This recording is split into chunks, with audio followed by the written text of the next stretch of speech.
Hi everyone, Josh Mata here. I'm Angel. Thanks so much for joining us again for the Angel and Demon podcast. Today our subject is going to be religious trauma. Yay! Hallelujah. The sign of the cross. I need to sanctify myself real quick. So Angel and I both grew up in very religious, very strict household, or I'll say I grew up in a strict household. Same. But it was a lot growing up, and it's funny because we've tried to talk about it a couple times, but it's like, I don't know, like it's a lot. So I was like, I kind of don't want to talk about this again because it's so triggering. Yeah. But then now that I'm here, I'm like, I feel like there's a lot of like fun stuff though mixed in. Like there's a lot of trauma, but I had a lot of good times on top of the trauma too. Yeah, I mean it gives a sense of community, and it like helps you feel like you're a part of something. But at the other side, like you got to be real careful with that, like. Or until they kick you out. Until they find out you're into boys. Well, we'll get into that. But we normally do like our rose and thorn of the week. So did you want to start with that? Yeah. Okay. So my rose of this week would be, I guess, like, I don't know. Maybe you should go. Okay. I'll start with the thorn because it's really easy for me to remember negative things for whatever reason.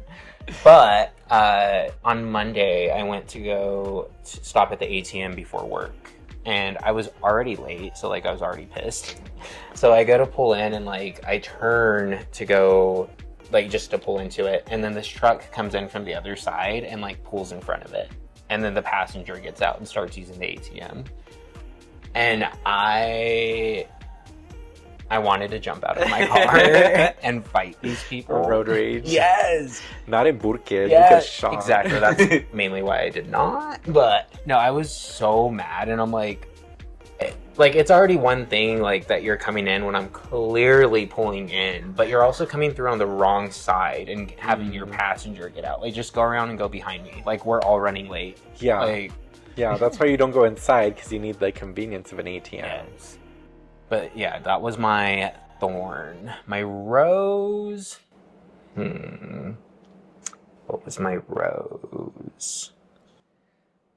Well, that's where I got stuck too, because I'm like, well, what good happened?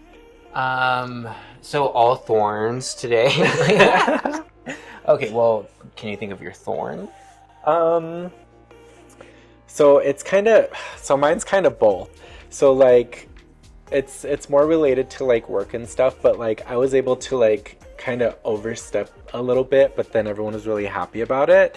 But then, so that's my rose. Like I got stuff done and I'm getting like this whole thing set up and everyone's like really excited about it. But the other side of that is the thorn where like I shouldn't have to be able to do this. Yeah. This is a leadership thing. You guys should really be involved in your teams. But it's because the teams are kind of like, they're boomery, so like, it's hard to teach them. Yeah. So like they don't listen, but it's kind of mixed as far as like my rose and thorn stuff. And then a second rose would be us getting onto CapCut together, because I'd already like thought of things that I was going to do, but I was going to leave it off. I was like, I'm not going to mess with Final Cut Pro for a while, but today kind of pushed us in the same direction. I'm really excited. The universe came together.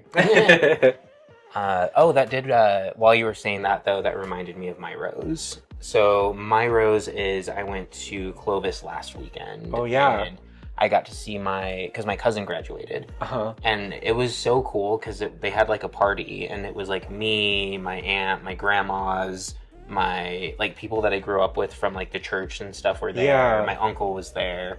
And like it felt like the good times of when I was a kid, and like we were laughing, and like it was just great. Like it was so nice to have that, and like especially because my family, we didn't really get together much. Yeah. So like now that after I had like moved out and stuff, but now we're at a better place where I like actually go and visit them, and we can hang out and talk. And, yeah, that's so good. I don't ever go home. If I can manage it, I made it 10 years without going home. Aaron really wanted to see the alien stuff. Yeah. And I was like, it's not that big of a deal. And it's a lot of people from other countries and stuff that go. So it's not that big of a deal. But when we went back, I was like, oh, yeah, I remember like going through here. And I like showed him Eastern. And I was like, this was my first college. And like showed him my high school. And he's like, nice. Yeah. But like it was, I don't know, like there was a lot of stuff that I did enjoy because as far as like church stuff, because like we grew up in a black church. So like it was Southern Baptist, and it was just a lot of feeling like the outsider already. And then I made a TikTok the other day about being around strong personalities, and like when I code switch and how difficult of a time I have code switching in corporate world because I was raised in a black church. So as a POC being in corporate, it's just like, it's not the same. And then I hear these kids and they're like, cackety, cackety, cackety, cackety, cackety. I'm like, did you grow up around that? Because I know your mom's name is Cheryl. Like, what are you trying to appropriate there? The reason I go cackety, cackety, cackety is because that's what I grew up with. So it's like very much like, why are you doing that? Like, you also can tell though, like whenever it's people that did grow up around that. Like, I don't know if you've heard of I cannot remember her name. She has short blonde hair.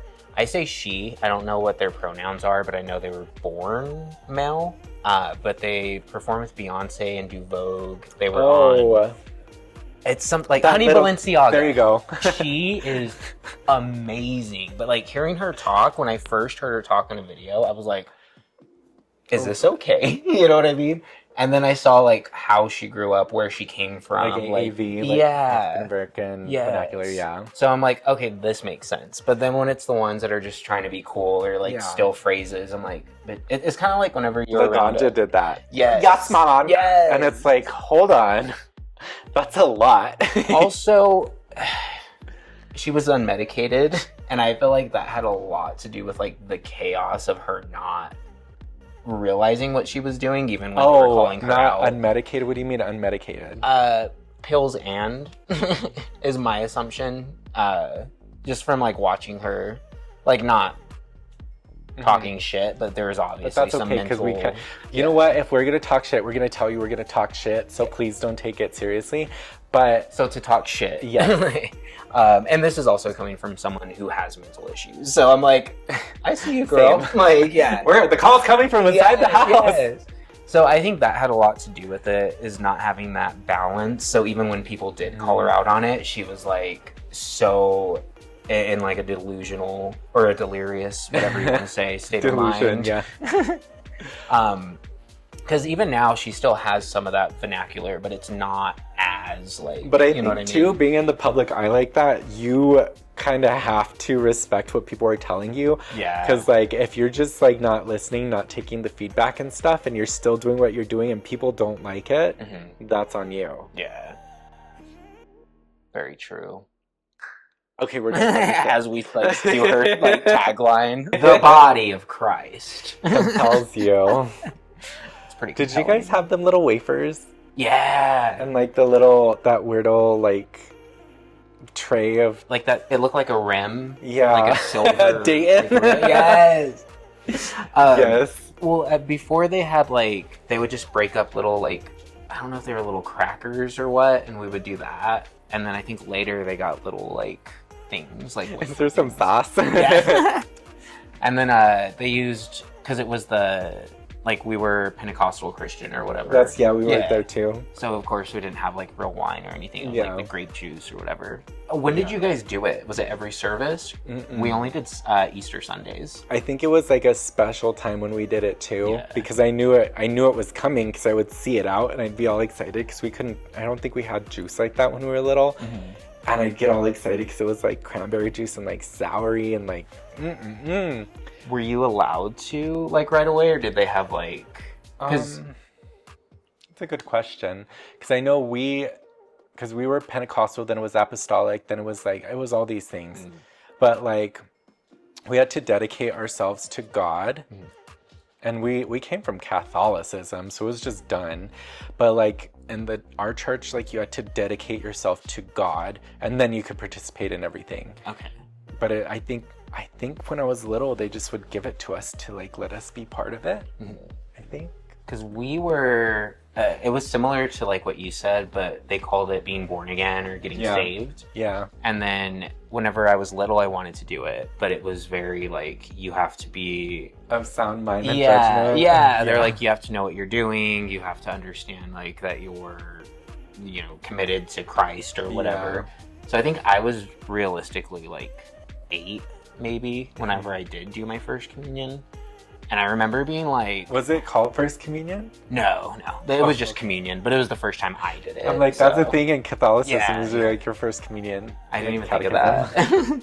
Because you have to wear like the dress and all the... And I don't know everyone wears a dress. Yeah. Boys, girls, dresses. Dress! But no, for real, right? Like, yeah. Even I think it's like, it's like not christening, because that's when you're a baby, but it's something. Yeah. I remember whenever I did go and like grab the things, I was like terrified because I'm like, what if I'm not ready? Like, what if I get sick? And like everyone knows I'm this bad person, and like transubstantiation doesn't work, and it still tastes like a cracker. That's what I thought. So I don't know. I think I had it hammered into my head that like God knew everything. And then I also had like that little bit of OCD, like where it's like, what if I'm secretly like a bad person, or like I'm not good enough for God to accept me or whatever. So it was more so that, like I was like, am I doing something bad because there's something I don't? And realistically, there was something, and it was me being gay. But that wasn't. I don't think to articulate that as a child. Yeah. Especially like because I feel like churches like this are culty. Yes. Like they teach you how to participate, and it's not always good, especially if you're out or the other. Like, because I felt like that too. I was like, it still tastes like biscuit. And like the whole point of that is transubstantiation, which is like it changes from the biscuit to like Jesus's body, and it changes from the grape juice into his blood. So like it's like, what if it still tastes like a biscuit? Does that mean I'm not good enough? Okay. So for a long time I was like, oh no. That's interesting. So they taught it as literal, basically? Because when we did it, they were very specific that it was symbolic of like the Last Supper and how Jesus was there and stuff, and not necessarily like you actually... Oh God, yeah, we had all kinds of crazy stuff. We had anointing oil and like praying at the front. I don't know if you guys did that. And then like in the bathroom, there was like this big metal, it's for cows. I think it's for cows, like a trough or something, but that's where we would get baptized. Yeah. And I would always look under there to see if someone was dead under there, because I thought someone was going to be dead in there. And it was just in the bathroom. Like that was just in the bathroom. I'd be like, it's just water. So we didn't do oil. They would have called that witchcraft, like immediately, even though they would lay hands on the sick and pray. Yeah. Okay. That's what traumatized me a lot, was they would have people go up that were sick or in like wheelchairs, and like I would see shit that was like, I'm like, there's no way that like God isn't doing this. Like, you know what I mean? Yeah. They did one thing, and I don't know if this was like a trick that they did or what, but they'd have people... A plant in the audience. Maybe. But it looked weird. So they would say that if you're bitter or have hatred in your heart towards someone, that... Okay, like literally, that one of your legs will be shorter than the other. And they would have people go up there, and they would have them sit in a chair, and they'd hold their legs up, and you could see one leg shorter than the other. And then we'd pray, and they'd start speaking in tongues and all this shit, and then you'd see their leg literally start to like even. And I'm like, that like ruined magic. Me. Yeah, when you're a kid, especially. Yeah. And to this day, I don't know if that was, because I'm like, even if it was like a plant in the audience, how did they make the leg come out? Oh. And like how is this even possible? You're like, yeah. So like, they need to. Have you seen like the magician that tells like the magician's secret? I need that for the church. Like I need. I mean, oh, that is so funny, because we used to go up to the front and they prayed the gay away from me multiple times, and clearly I was the gay on back. Yeah, like, I mean, I just didn't. But then those were like the revivals and stuff, like the tent revivals. Yes, okay. That's where they'd go all crazy and be like, yes. But then our church did shouting, which is like dancing in the spirit, like and then speaking in tongues and stuff. That's what you were supposed to do after you got baptized. You're supposed to come up speaking in tongues. And then the mother of the church, Joseph Smithy, she'd be the only one that could understand what you were saying. So it's like you're like sha-da-da-da-da, sha-da-da-da-da-da, like you just start doing that and you're cold already, so it's like your mouth is already moving by itself and you're like, oh, it's happening. But like, so there was that stuff. Then we'd go to the revivals. That's where we'd see all the magic-y stuff where it's like, oh, I remember one had a snake and I was like, I don't think we're gonna come back here. But like the other stuff was like, come up and pray. And then I think I told you once about my mom's story where like we were all there, or no, I think she was there with her friend Joe Boyce. And like, they're like, somebody in this place, somebody's got this evil witchcraft on them. And my family comes from that. So like, it wasn't out of the realm of reality for that. But they're like, come up here, we need to pray for you. And if you haven't been prayed up, because like your spiritual armor is your prayers. So like you pray and pray and pray, and then all your prayers protect you. And so he's like, everyone get off the stage. And then my mom goes up there and like, you have an evil spirit of miasma, of witchcraft on you. And my mom was like, me. And then so like they did this and like they exorcised her on the stage and she was like, ah. And I'm like, oh my God, like, because they're telling us as children this. And I'm like, yeah. And they're like pulling black substances from her mouth and like, ha ha ha ha. And it probably looked really cool. But at the same time, I'm like, what was the secret to that? How did they get that stuff in my mom's mouth? If that's really what happened, because we were just told this by her friend. Yeah. But it's like, well, that, and also on top of that, it's like you have a spirit of witchcraft on you, but we're going to do something that appears like witchcraft to remove it from you. We're going to do a ritual. Yeah. But this isn't witchcraft because it's in a church, but we're going to do a ritual. Okay, so that's also crazy because when I've been to a Catholic church like a couple of times, only because of funeral and I think a wedding. And everything they do is witchcraft. The lightings of the candle, the burnings of the incense, the ritual, up and down, praying, and it's all. I felt so weird when I went as an adult. Yeah. Because like when I was little, they just let you. They don't care.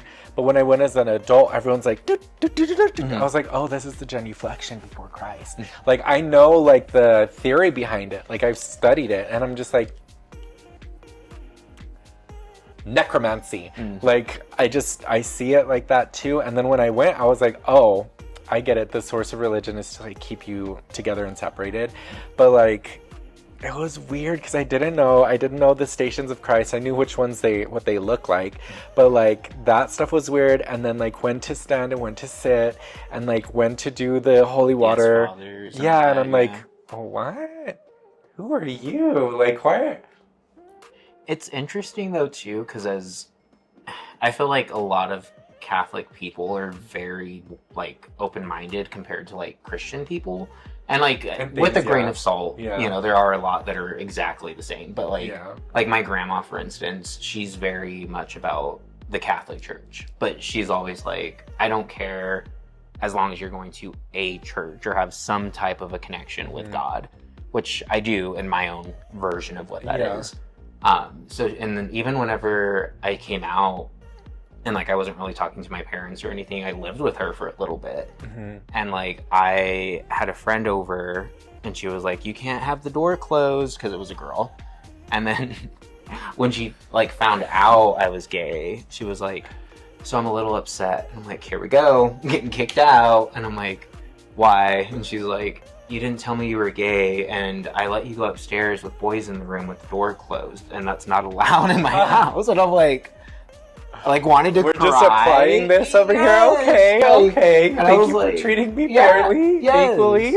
And like that was my moment where I'm like, okay, like religion isn't all bad. Like some people need religion to kind of help them get. I mean, witchcraft to me is what religion is to like my grandma or to my family. It's a belief system. And it's intent and all this other stuff, which kind of teaches you how to like how I was saying earlier, like it brings people together. It kind of like equalizes everybody to the point where like you know what you're gonna do when you go there. Like every Catholic church is gonna be the same. You go to one here, you go to one in Louisiana, you go to one in Tennessee. It's all gonna be the same stuff, and everyone's gonna know the same stuff. So that's great. Yes. There's other stuff too, like a sense of community, a sense of belonging.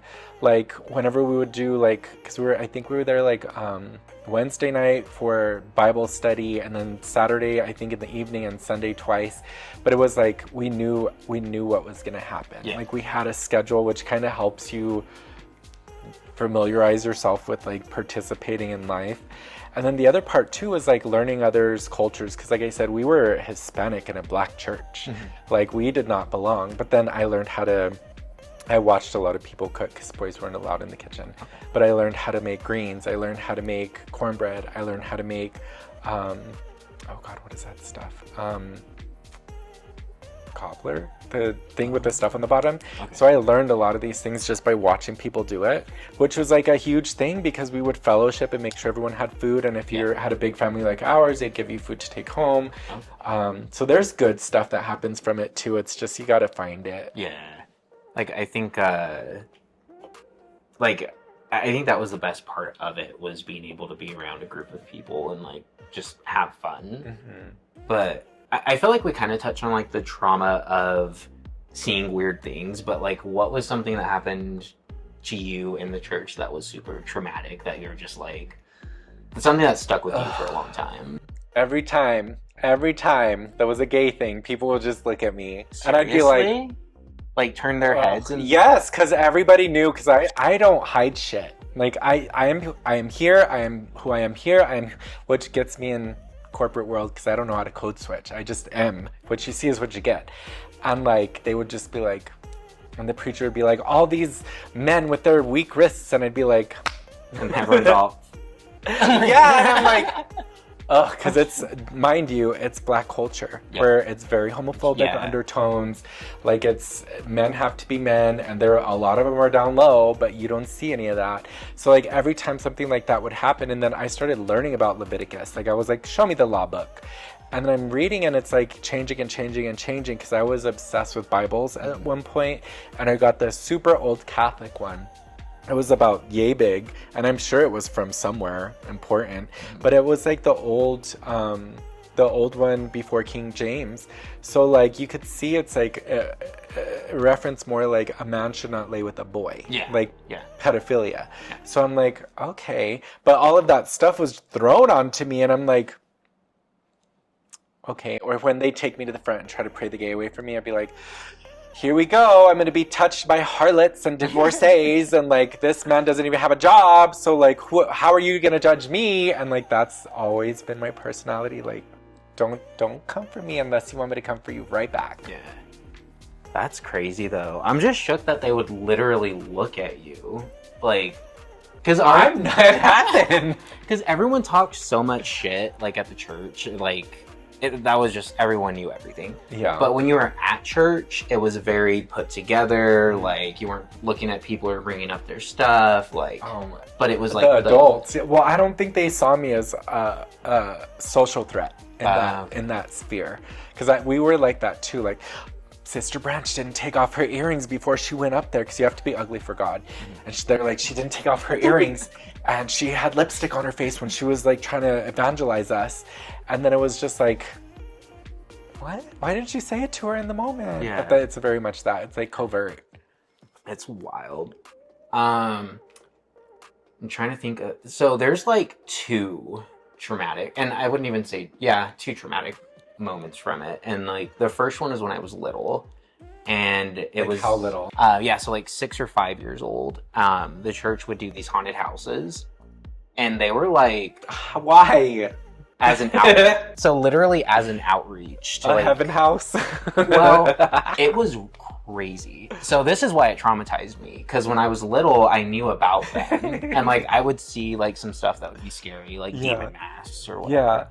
And my mom was in the haunted house one year, and she took me into like the entrance, because so the church is on this side, and then it also runs down the other street, and it's the first building is the church, and the building next to it belongs to the church, but it's more of like a storage thing.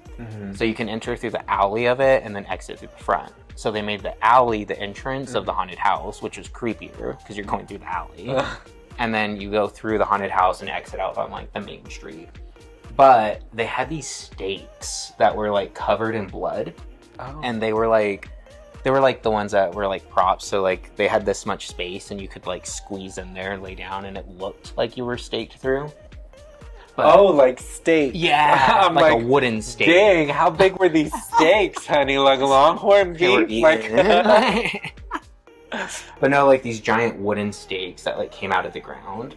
And like she's walking me through it and like she's telling me it's not real and I'm freaking out. And you're a little kid. You're yes. And like, but it got to the point where I got used to it because my mom cleaned the church and we helped. And like part of the cleaning was going through the haunted house. So like I'd be like sweeping underneath the pentagram with like blood on the wall, like playing music. And I'm like, Jesus. Like, so that traumatized me as like a kid. And like I would have nightmares and shit. Like it was just bad. And then the second thing was, I guess this is trauma / hurt, is when I got kicked out of the church. Because they were like, I told my parents basically, like, I don't believe the same things you believe. I don't believe anything that this church is doing. Like, I don't want to be here. I'm coming here because you guys need me. And I was 16. And the pastor called me into his office and said that people were saying that I was like doing drugs or something and like sleeping around with like girls at the church or like whatever.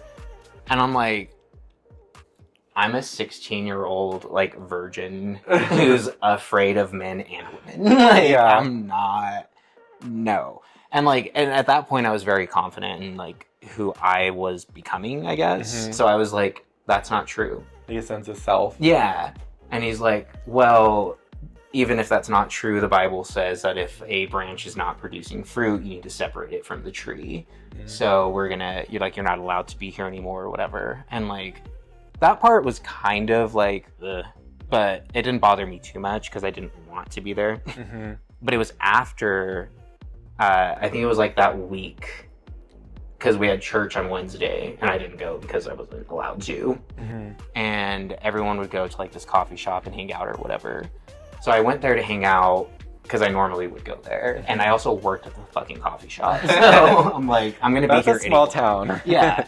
So like I went and like my brother like pulled me aside and was like, you can't be here. And I'm like, why? And he's like, well, you're being disciplined from the church. And I'm like, I'm not fucking being disciplined. Like, I'm just not going. Like, and like, it just really like traumatized me that even my own family was like, we can't hang out. You know what I mean? And then even like my friends that were there were kind of the same way. And I'm like, I'm not like shoving Coke up your nose. Like I'm having coffee. Like, like that was really traumatizing to me because I'm like, people I thought I was friends with for so long just instantly were like, that's religion. Yeah. But like, did you, because you were telling me earlier about like some Christian music, I had this one band called Plus One.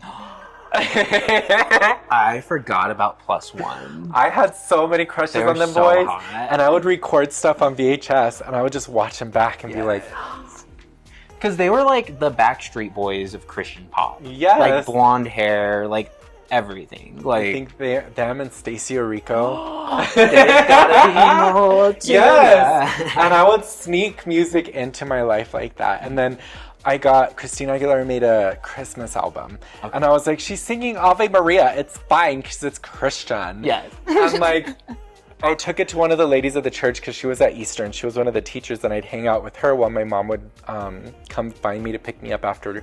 And she's like, this doesn't seem very Christian. And I'm like, but she's singing about Jesus's mom. But it was just like trying to figure out ways to sneak Christianity, like other stuff into like to fit in. That was funny. Oh my god, that took me back. Did you listen to Christian rap?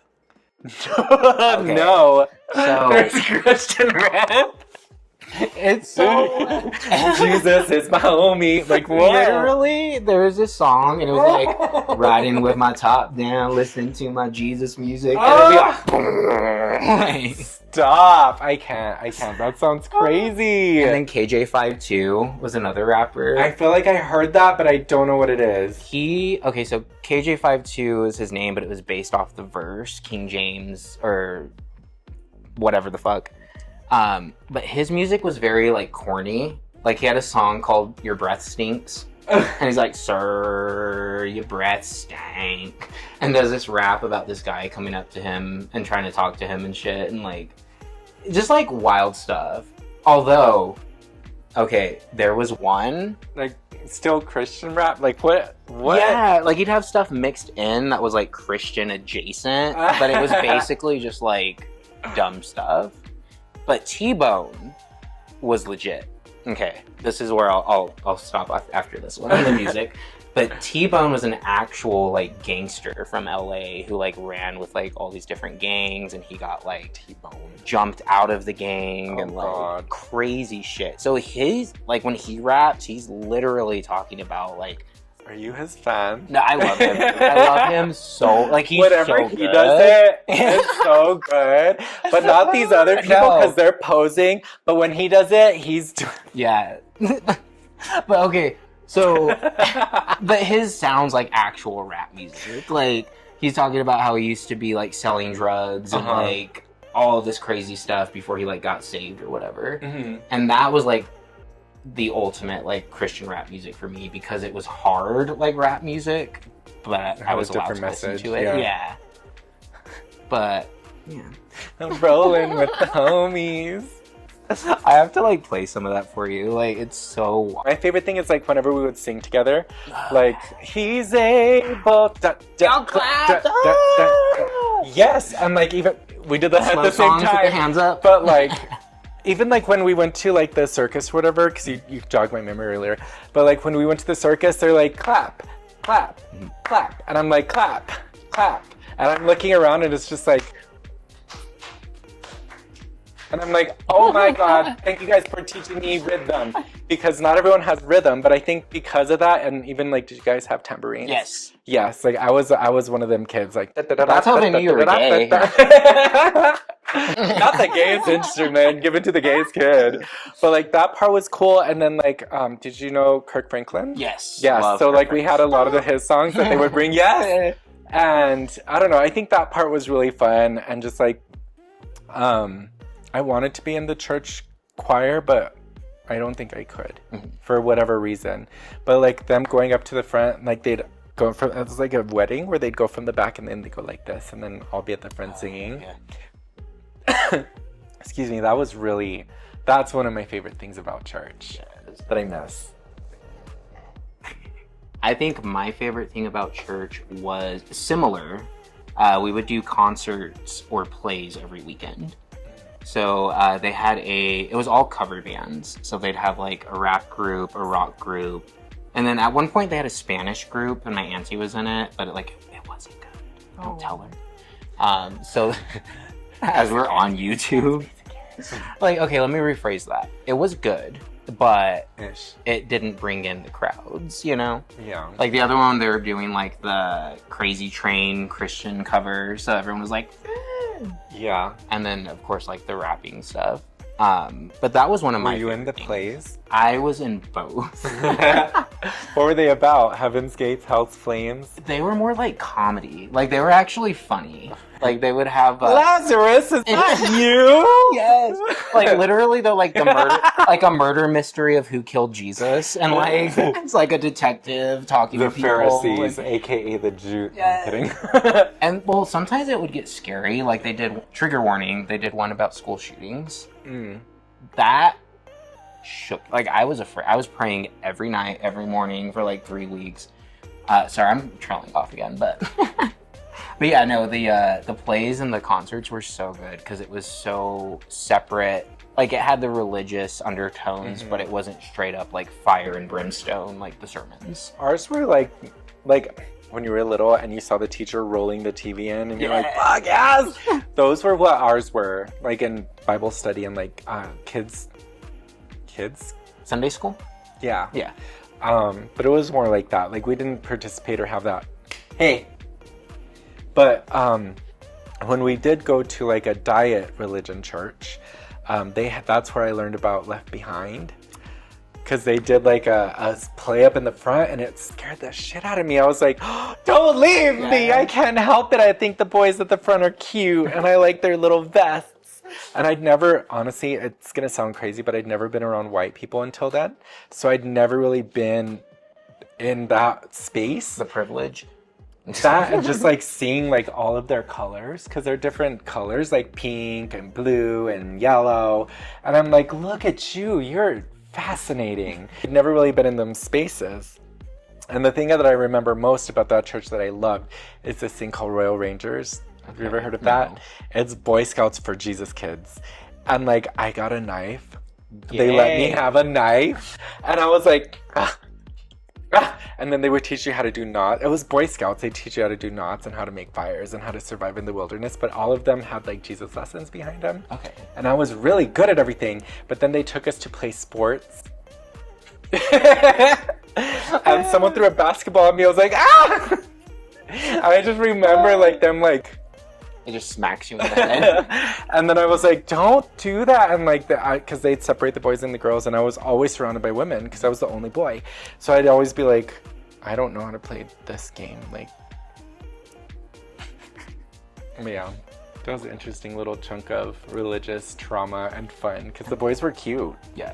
Well, not at my church. They're all potatoes with eyes. The only boys that were cute at my church were the ones that would randomly come in to visit, and they would never come back because we're like, just scares them off like entirely. Oh, like there goes another one.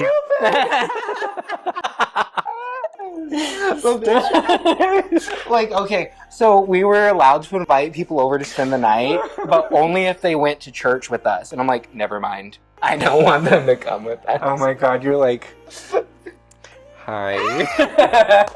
And I'm like, I'm gonna need you to cover your ears in about 5 minutes. Oh my god, that's oh my god. I'm not gonna come back. Oh, church.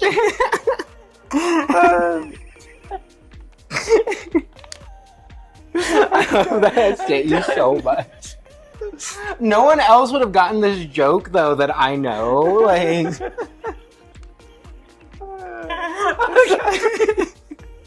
I don't know why that got me so hard. Oh, Jesus Christ. That's the intro, just you laughing. I just snorted a little bit. Oh my god. Oh my god. It's hot. Oh my god. Oh my god, I can't breathe. I'm okay. Oh my god, that was stupid. Okay, and with that, thank you for joining our program. The back of my knees are hot. I'm sweating. Oh shit. Oh god. Okay, well, thanks so much for hanging out with us today, guys. I hope you enjoyed our discussions on religious trauma and like you see why we are the way we are. But yeah, thanks so much for hanging out with us. We'll see you guys next time. We're gonna be doing these on a pretty good cadence schedule, so we just got to work that out because we're busy grown-ups with busy grown-up jobs. But we also don't like to be on schedules, and you have to do a schedule. We're not good at it. We're not good at it. Yeah. But we have ideas to get away from it. This was a good episode. I know. Bye. Bye.